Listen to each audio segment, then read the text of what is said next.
should we talk about Arsenal? Yeah, why not? And that news yesterday that they have confirmed. Arsenal's night in the Champions League was supposed to be routine, a comfortable, composed performance that kept their European momentum intact.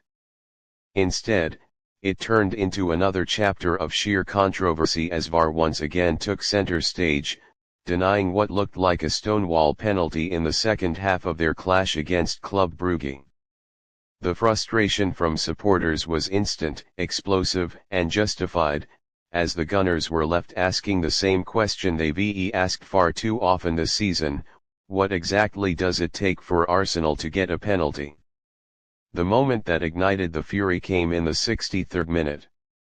Bukayo Saka, who had been tormenting Brugge's left side all night, drove into the box with characteristic sharpness. As he shifted the ball onto his left foot, Brugge defender Maxim Dekeeper lunged in late, making clear contact with Saka's shin before getting anywhere near the ball. Saka went down, the referee immediately waved play on, and Arsenal's players stood in disbelief, waiting for VAR to do what it was created to do: correct obvious errors. But instead, after a brief check, the decision stood. No on-field review, no hesitation, no justice. The reaction inside the Emirates and across social media was instant chaos. Arsenal fans had seen this movie before, a movie they never asked to watch but one VAR seems determined to screen every other week. The replays circulating online only added fuel to the fire, with angle after angle showing contact that looked impossible to ignore. Even neutrals were stunned, while former referees on punditry duty admitted the call was difficult to defend. For Mikel Arteta, it was a familiar mix of anger and bewilderment. The Arsenal boss has spent much of the season trying to remain composed in the face of repeated officiating mistakes, but this latest controversy pushed emotions close to boiling point.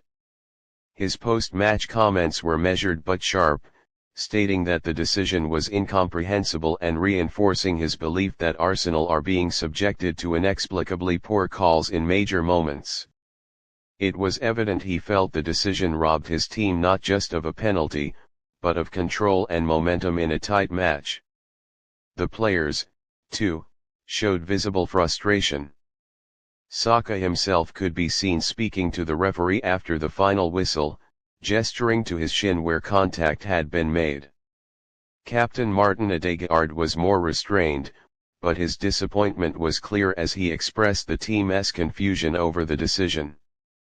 He highlighted that VAR exists for one purpose: to intervene when the on-field referee gets something obviously wrong, and that this was precisely the kind of incident it should address. The wider Arsenal fan base, already carrying a season's worth of grievances with officiating, vented their fury across platforms. Many pointed to a pattern: big decisions consistently going against the club at crucial times. Some fans shared screenshots of earlier incidents in the season, comparing them to similar fouls that resulted in penalties for rival sides. It wasn't just anger, it was exhaustion, a sense of déjà vu that had stretched their patience thin. Even with the controversy, Arsenal continued to push forward, showing resilience and determination not to let the injustice define the match. Their attacking play remained sharp, their pressing relentless, and their defensive shape disciplined. But the denied penalty hung over the game like a dark cloud, a what-if moment that could easily have changed the complexion of the evening. What made the situation even more difficult for fans to stomach was how clear-cut the incident appeared to be. The contact was obvious, the foul was late, and Saka's reaction was natural. There was no hint of simulation. Many supporters argued that if this exact scenario had occurred at the other end, the outcome might have been very different. That belief, whether true or not, has contributed to a growing distrust of VAR and the Premier League's officiating structure. For Arsenal, the focus now shifts to regrouping and moving forward, but it's impossible to ignore the emotional weight of moments like these. A team fighting for trophies cannot afford to be hindered by officiating decisions that seem to defy logic. Fans, already feeling mistreated, are only becoming louder in their demands for transparency, improvement, and accountability. In the end, the match will be remembered less for the football and more for the controversy that overshadowed it. The denied penalty was the spark, but the explosion came from years of frustration bubbling beneath the surface. Arsenal were once again left feeling robbed, and supporters were once again left asking when this long-running VAR nightmare will finally end.